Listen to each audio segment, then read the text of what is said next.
E fala, torcida São Paulina, começaram mais um vídeo no canal. No vídeo de agora vamos estar vendo aí todo o pós-jogo, tudo que a mídia esportiva falou sobre a vitória do São Paulo em cima do Internacional 3-0. Jogo que empurrou e afundou o Internacional na zona de rebaixamento. Pode ser decretado aí o rebaixamento do time gaúcho.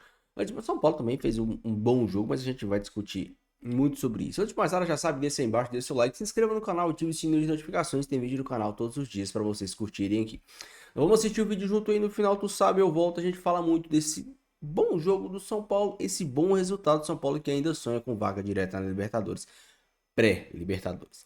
Crédito de direitos autorais, deixa a inscrição, sem mais enrolação, já sabe. Simbora pro vídeo. Ponta, na sala de coletiva ali do time mandante. Tudo bem, Edu? Seja bem-vindo, meu amigo. Um beijo pra você. Tudo bem, Glaucia? Como é que você tá? Grande beijo, abraço ao Zupac, que fez muito jogo aqui, então ele sabe de toda essa funcionalidade da Vila Belmiro. Um abraço ao Bira também. Aqui fala o Hernan Crespo sobre uma vitória que foi importante para o São Paulo, eu explico daqui a pouquinho. Acho que o mais interessante desse jogo é o pós-apito final, que realmente é uma situação inusitada, né? As duas torcidas presentes xingaram os dois presidentes ao mesmo tempo. A do Inter, o Alexandre Barcelos, e a do São Paulo, o Júlio Casares. Aliás, sobrou também para os jogadores, quando eles deixavam o campo, os jogadores do São Paulo, a torcida disse que queria jogador.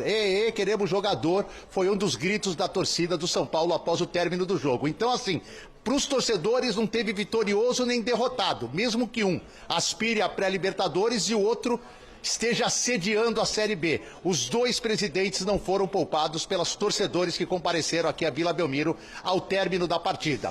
Bem, o São Paulo vai a Salvador agora numa situação bem tranquila para esse oitavo lugar. Com qualquer empate, ele é o oitavo colocado. Ou se perder, ele tem que torcer por Bragantino não vencer o Internacional em Porto Alegre. Se o Bragantino vencer e o São Paulo perder por qualquer resultado, pelo número de vitórias, o Bragantino fica com a oitava colocação, tem 15 vitórias, teria 15 vitórias contra 14 do São Paulo. E para variar, como em todo jogo do São Paulo, a gente tem que falar de ausências. Alan Franco saiu com problema no joelho direito, vai ser reavaliado. Luciano deixou o gramado também preocupando, a gente não sabe ainda o que é, esperando aqui a chegada do Crespo. E o Bobadilha tomou o terceiro cartão amarelo e não vai a Salvador no jogo de domingo lá no Barradão, que é decisivo para o adversário, como era hoje para o Internacional contra o Tricolor, Glaucia. Bom, Edu, da mesma forma a gente segue contigo aí, amigo, acompanhando também a movimentação do São Paulo, para trazer tudo aqui ao vivo no nosso Sport Center também. Amação para os dois lados. Óbvio que o São Paulo vencendo hoje dá ali uma resposta mais imediata ao seu torcedor, mas também essa temporada, essa reta final também muito frustrante para o torcedor de São Paulo. Ela não é apagada e os protestos contra a diretoria também vêm sendo muito frequentes. É o famoso colhe o que planta, né? A gestão Casares foi muito complicada. A gente está vendo aí o Luciano, só para falar, que golaço do Luciano. Ele dá uma atrasada na cavada e mata o Rocher. Ele temporiza, como gostam os especialistas, a batida, dá uma atrasadinha, o Rocher cai antes e o Luciano faz um golaço. Mas os dois presidentes... Do São Paulo para cima do Internacional. São Paulo mais uma vez sendo mandante na Vila Belmiro. 3-0, complicando a luta do Inter para fugir do rebaixamento. E o São Paulo ainda ali na sua busca da oitava colocação, esperando abrir um G8 aí do Campeonato Brasileiro, pensando em vaga de Libertadores.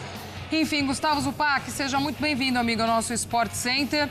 Um jogo do São Paulo esse na Vila, né? Um beijo pra você. Tudo bom, Glaucio? Um beijo pra você, um abraço pro Bira, uma ótima noite ao fã de esportes. O São Paulo, olhando pelo viés do São Paulo, o São Paulo tinha a obrigação, entre aspas, de dar uma resposta ao seu torcedor em relação à dignidade da equipe, depois da acachapante traulitada que levou do Fluminense na última rodada. E o São Paulo deu, no que cabia a ele, São Paulo, não que resolva nada, mas o São Paulo deu uma resposta.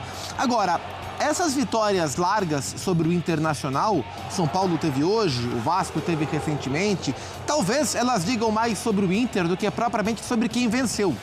O São Paulo não tinha nada com isso. E aí o São Paulo passou o carro em cima do Inter e a vitória foi...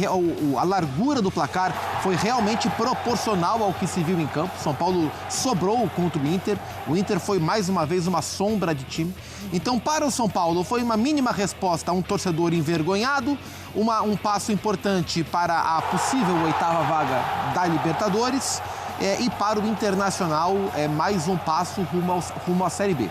O Inter está prontinho para cair, está com a cara do rebaixamento. Pode ser que não caia, mas o jogo de hoje foi o jogo de um time que está prontinho. Já fez o check-in, pegou o cartão de embarque, já sabe qual é o portão. O voo está sendo chamado e o Inter está a um passo de embarcar para a segunda divisão. Penúltima rodada do Campeonato Brasileiro, Biratan Leal. Bem-vindo também, meu amigo. Um beijo para você. Um beijo, Glaucia. Um abraço para o Zupac e para o Fã de Esportes. O Inter parece mentalmente derrubado. O Inter não caiu ainda e talvez nem caia, mas na cabeça do jogador do Inter parece que já caiu. Porque o Inter está totalmente incapaz de conseguir organizar os pensamentos, de conseguir competir de uma maneira minimamente decente, assim, um time totalmente entregue em campo. Teve algumas chances ali, a gente vê mais no segundo tempo, porque já estava 3-0. E o São Paulo também relaxa, e o Inter vai acabar tendo algumas oportunidades. Mas o São Paulo com 1 milhão de problemas físicos, e teve mais um hoje, o Alan Franco sai no primeiro tempo com lesão, o que não surpreende mais nenhum São Paulino, mas ainda assim o São Paulo venceu com muita tranquilidade, fez um 3-0 muito tranquilo, né? No final relaxa, o Inter cria algumas oportunidades, o que já era esperado, não tem nenhuma surpresa nisso. Agora, o Inter totalmente bagunçado, o Abel monta um time para se fechar e não tomar gol. A ideia do Inter em campo era se fechar e não tomar gol e sair de campo com 0-0, só que ele toma um gol rápido. E daí o Inter estava tudo montado para defender e ele tinha que atacar. E daí o Inter não sabia mais o que fazer, tanto é que faz várias alterações no segundo tempo para tentar ficar mais ofensivo. Mas, nossa... Colhem o que plantam, né? Uma gestão muito tumultuada, especialmente nesse final da gestão Casares no São Paulo. E a saída do Belmonte essa semana meio que teve como efeito um isolamento ainda maior do Casares, né? O foco fica mais voltado para o presidente do São Paulo e o mesmo se aplica ao presidente Alessandro Barcelos. Do Casares é certeza, do Barcelos é quase certeza. Ano que vem é ano eleitoral, acho que nos dois clubes. No São Paulo, com certeza, sim. No Inter, tenho quase certeza que é. Então, também, essa reta final ruim para os dois clubes, também já é um terreno fértil ali para já começar... Especialmente se o Inter cair, né? Se o Inter cair, mas mesmo se não cair, você já vai cozinhando ali o que vai ser uma campanha eleitoral muito pesada nesses dois clubes. Uhum. E até o Edu conversou com o Belmonte de forma exclusiva essa semana, né? E ele até falou que já pensando num planejamento do ano que vem, já antecipou a saída e tal, já deixando claro que o São Paulo também já começa a se planejar, a pensar, embora ainda não saiba muito bem o que vai ter de calendário, né? A gente está discutindo aqui G8 ou não, o que vai fazer, mas a ideia no São Paulo já começar esse planejamento. E o Edu... Como esse Inter foi se desmanchando ao longo do campeonato é um negócio impressionante. E hoje foi um retrato, acho que completo disso. Ao longo da temporada, né, Bira? Um Inter que disputava Libertadores, que há não muito tempo atrás a gente falava de jogadores em seleção brasileira. Enfim, né? A gente lembra o início da temporada que foi com o trabalho do Roger e a coisa veio esfarelando. Outro dia é maneira de dizer, tá? O Alan Patrick estava na seleção da Bola de Prata, que a gente vota, que a gente dá as notas, tudo. O Alan Patrick era um dos destaques individuais do campeonato, porque as atuações individuais dele ainda garantiam isso. E o Inter era um time que era candidato à vaga na Libertadores no começo do campeonato. Ele começou o campeonato com esse status. Exatamente. Né? Eu até falei ontem aqui no Sport Center, o Inter começou o campeonato como candidato a ser o que é o Cruzeiro no campeonato. Né? E ele acaba com acho que a probabilidade maior é de ser rebaixado. Não depende mais de si, foi ultrapassado pelo Fortaleza agora, viu o Santos abrir vantagem, deu uma sorte aí que o Vitória foi atropelado pelo Red Bull Bragantino, senão seria ainda pior a situação do Internacional. E é um derretimento da equipe, foi a perda ao longo do campeonato, a perda de valores individuais, jogadores importantes foram saindo, porque foram piorando também, foram entrando em rota de colisão com a torcida, e a gente viu hoje o time que o Abel colocou em campo, foi um time para não perder. O Abel foi 3 zagueiros, 3 volantes, sem o Borré, né, com o Vitinho, com o ataque móvel, o ataque com um meia e um ponta, o Alan Patrick e um Vitinho. Então, claramente, ele entrou para tentar defender o máximo possível, não conseguiu defender, depois tentou colocar o time para frente, e aí o time não era nem o time que defendia, nem o time que atacava. Então, assim, o Inter hoje tem problemas de escalação, problemas técnicos, tem problema de comando técnico, porque se não tivesse o Abel não teria sido chamado, e tem problemas administrativos. O Inter hoje... Ramon também, porque os trabalhos do Ramon foram muito marcados aqui no Brasil por salvar os times de rebaixamento, seja Vasco, Corinthians, enfim, vinha nesse momento de desespero, não funcionou, aí você vai recorrer a um ídolo do clube para tentar nesses 2 últimos suspiros aí alguma coisa. O Abel já chegou também de forma errada e atropelada. Enfim, como o Bira bem pontuou, você não vê uma reação anímica. A gente viu a saída dos jogadores aí de campo, né, Bira? Eu acho que é o retrato do que você disse. Todo mundo cabisbaixo, todo mundo ali, né? Não, e assim, o Inter joga em casa contra o Bragantino ainda tem esperança de G8, que pode ser que valha uma vaga na pré-Libertadores. Exato. Então é um Bragantino motivado na última... Quem diria, o time que tomou 6 do todo-poderoso Fluminense hoje ganhou de 3-0 do Internacional. Poderia até ter feito mais se tivesse a vontade que o Fluminense teve. Tudo bem que foram equipes diferentes, com jogadores diferentes, o time estava muito mais desfalcado no jogo do Fluminense do que estava nesse. O que mais preocupa foi o Alan Franco, cara. O Alan Franco, eu não sei se... E eu tô com medo do Alan Franco ter rompido o ligamento de joelho, porque ele estava chorando e o médico chegou passando gelol lá no joelho. Deus queira que tenha sido só um entorse pra esse cara ficar aí esses 20, 30 dias aí fora e ano que vem volta a zero, porque se for ligamento, o São Paulo é um clube muito azarado com isso. Sobre o jogo, sendo sincero, o time internacional é muito ruim, né? Se o Luciano tem um pouquinho mais de capricho, o São Paulo mete fácil uns 4 ou 5 no Internacional. Seria até meio um jeito de se vingar pelo aquele resultado de 5-1 que o São Paulo tomou do Internacional na saída do Diniz, né? Lá atrás, eu não lembro exatamente o ano, 2021, um negócio assim. Mas o São Paulo não quis. O São Paulo claramente tirou o pé. Um time... Eu acho que não queria. O São Paulo viu que poderia ter feito mais, mas não queria meio que... Sei lá. Pode ser só uma teoria da minha cabeça isso aqui, mas... Pareceu que o São Paulo viu que tinha ganhado o jogo, viu que tinha ganho o jogo, e queria deixar para o Inter a esperança de não cair. Se o São Paulo mete 5-6 no Inter hoje, o Inter já vai rebaixado para o próximo jogo, mentalmente. 3-0 tem a mínima de esperança. Foi o que deu a parecer, porque o São Paulo era melhor no jogo, o São Paulo tem mais time, o time do Inter é muito desorganizado, muito bagunçado, o São Paulo tava levando vantagem por baixo, tava levando vantagem por cima, tava marcando melhor, o time do Inter não chegava. Se o São Paulo quisesse, o São Paulo teria feito 3, 4, 5, 6 gols. Fez 3, né? Podia ter feito 4, 5, 6 gols no Internacional hoje. O São Paulo praticamente não atacou no segundo tempo. Se o São Paulo continua com a pressão, faz o que foi exatamente a mesma dinâmica do jogo do São Paulo contra o Fluminense.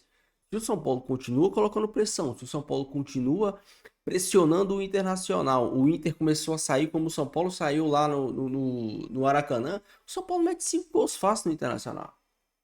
Isso é para nós vermos que o São Paulo do Crespo, muita gente que defende, né, o Zubeldia, o São Paulo do Crespo, com o mínimo de jogador, é capaz de efetuar um futebol minimamente decente. Não é um futebol brilhante, mas é um futebol melhor que o do Zubeldia e um futebol minimamente decente. Só precisa de peças, minimamente peças. Ferreirinha hoje jogou pra cacete, o Luciano perdeu o gol, o Tapa é muito importante, participou muito bem do jogo, né? Brigando com o zagueiro, fazendo jogada, cavando falta. Luiz Gustavo e Marcos Antônio joga muito, Luiz Gustavo demonstrando toda a sua qualidade, mas muito também pela fragilidade do Internacional, que é um time bem limitado, é um time bem fraco. Não sei se escapa do rebaixamento. E o São Paulo ainda tem um objetivo. O São Paulo ainda tem um objetivo, se classificar para a Libertadores da América. O Júlio Casares já está deixando aí entre linhas que a janela de começo de ano vai ser a janela principal do São Paulo. Então, o São Paulo deve investir na janela de começo de ano. 3, 4 reforços, não sei. Vou estar trazendo, obviamente, tudo para vocês aqui conforme for se desenrolando isso. Mas o time deu minimamente a resposta. A torcida tá muito foda-se pro resultado, obviamente. O resultado de semana passada E a situação política do São Paulo é o que mais importa. O torcedor foi lá, torceu, aplaudiu, comemorou. Muita gente que mora em Santos, mora em cidades próximas, foi lá e tal. Mas o torcedor mesmo, a torcida organizada, o torcedor que vive a fundo o São Paulo, tá pouco fudendo pro resultado. Quer protestar contra o Casares. Quer protestar contra o ano pífio do São Paulo. Essa é a verdade. O São Paulo que faz agora o último jogo contra o Vitória, querendo mais uma vitória. O Vitória que tomou um cacete do Red Bull Bragantino hoje.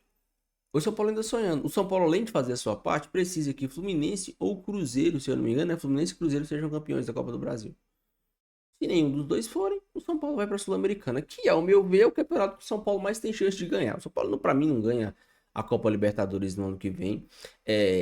Até tem um time decente para disputar, mas a gente sabe que vai chegar em abril, maio, junho no máximo, o time de São Paulo vai estar definhando em lesões.